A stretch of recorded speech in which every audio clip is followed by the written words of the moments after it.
Hello everyone, welcome to the Spooky Noodles Podcast. Today we'll be covering the story of SCP-003, also known as Biological Motherboard. Thank you to author Xian for writing this classic. This SCP reminds me of SCP-2 quite a bit. Maybe that's why they're so close together. This SCP has one of the coolest concepts I've seen throughout my time on the wiki. But anyways, what exactly is the Biological Motherboard? Item number SCP-003. Object Class Euclid. Special Containment Procedures. SCP-3 is to be maintained at a constant temperature of no less than 35 degrees Celsius and ideally kept above 100 degrees Celsius. No living multicellular organisms of Category 4 or higher complexity may be allowed to come into contact with SCP-3. In event of total power failure, if SCP-3-1 begins to increase its mass, assigned personnel must engage in skin contact with 3-1. Ideally, personnel may use their body heat to return SCP-3-1 to above the critical temperature. However, skin contact must be maintained even in event of SCP-3 reaching activation temperature, lasting at minimum until SCP-3-1 advances fully to its second growth stage. Personnel who enter 3's containment area must first be examined for body parasites of Category 4 or higher complexity and sterilized if such organisms are present. All personnel who have come in physical contact with SCP-3-1 are to immediately report for sterilization afterwards. SCP-3-1 must not be removed from 3-2 except in case of emergency procedures detailed above. Any significant change in 3-2's rune activity, including pattern, frequency, or color, should be reported within 3 hours of occurrence. Cessation of rune activity must be reported immediately. 3-2 must be supplied with power via the source-designated generator 3-IX at all times. Description: SCP-3 consists of two related components of separate origin, referred to as 1 and 2. SCP-3-1 appears to be composed of chitin, hair, and nails of unknown biology, arranged in a configuration similar to that of a computer motherboard. Testing reveals 3-1 to predate earliest known circuit boards by a factor of thousands of years. 3-1 is considered sentient but not actively dangerous except under certain conditions. 3-1 was found on a stone tablet, 3-2, on which it currently resides. The runes on 3-2 are not part of any known language and emit pale, flickering light patterns. 3-2 is controlled by a non-biological internal computer, the contents of which are mostly inaccessible without risk of damaging 3-2. 3-2 is capable of controlled emissions of radiation, including heat, light, and anomalous radiation types. SCP-3-2 contains an internal power source of an anomalous nature, which appears to have been losing power since several centuries before discovery. It is considered probable that SCP-3-2 was created for the purpose of containing 3-1. Partially intercepted data recovered from SCP-3-2 may refer to a past and or potential future LK-class restructuring event caused by SCP-3-1. SCP-3 was located by remote viewing team SRV-04 Beta. It appears possible that SRV-04 Beta was deliberately contacted by SCP-3-2. Other organizations have also been alerted to SCP-3's existence, possibly by similar means.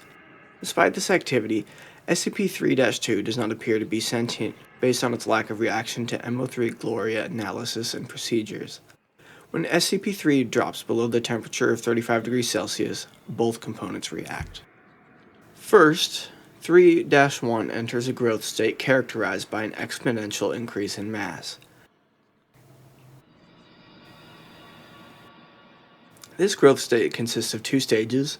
In both stages, 3-1 partially fuels its growth by converting matter around it, starting with any surrounding inorganic material, including atmospheric elements, then non-living organic material, including cells of dead skin, hair, chitin, enamel, keratin, and other biological materials. The first stage is always the same. 3-1 will first increase its mass, then take a form similar in shape to a brittle star of 15 meters in diameter, including what appears to be a central processor of 3 meters in diameter. It will form sensory organs that appear to scan its surrounding environment, and will partially convert the area around it to an unidentified anomalous substance. SCP-3-2 seems immune from conversion. The second stage describes a growth alteration which occurs when SCP-3 comes into contact with living organic material. SCP-3 appears to template itself off of the organic material and will attempt communication with organisms that match its initial template or templates.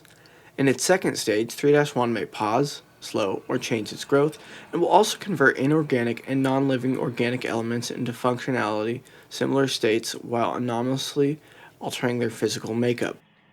While growth is consistent in the first stage, in the second stage, 3-1's growth rate is diminished by 20 to 90% so long as 3-1 remains in contact with living organic material.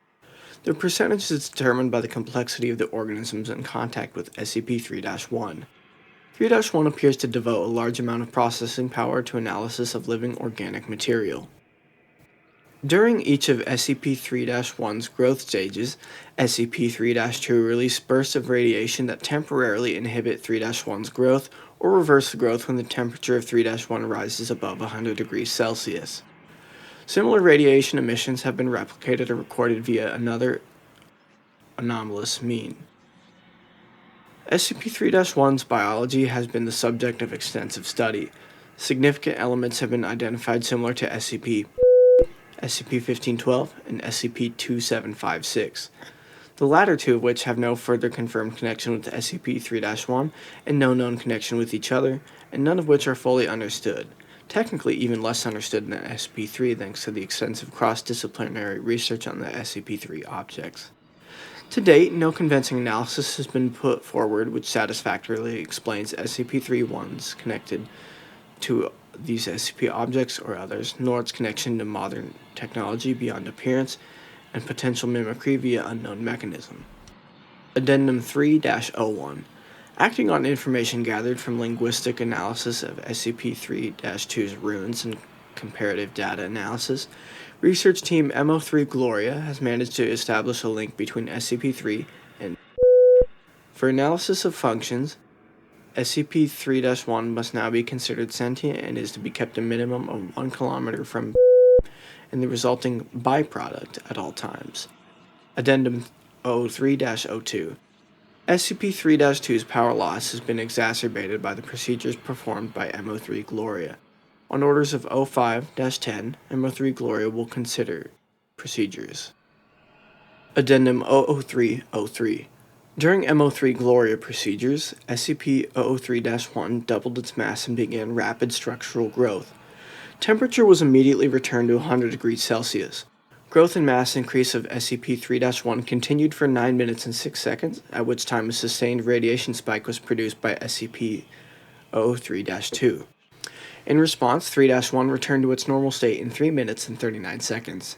New growth dissolved into a dusty residue which was collected for analysis. Both 1 and 2 ceased all detectable activity.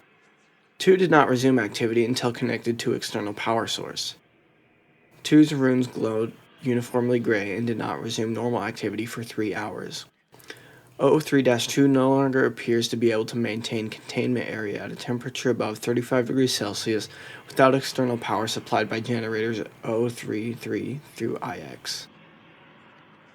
Addendum 003-04. The procedure detailed in Addendum 003-03 was repeated, and 3-1 again entered a growth state.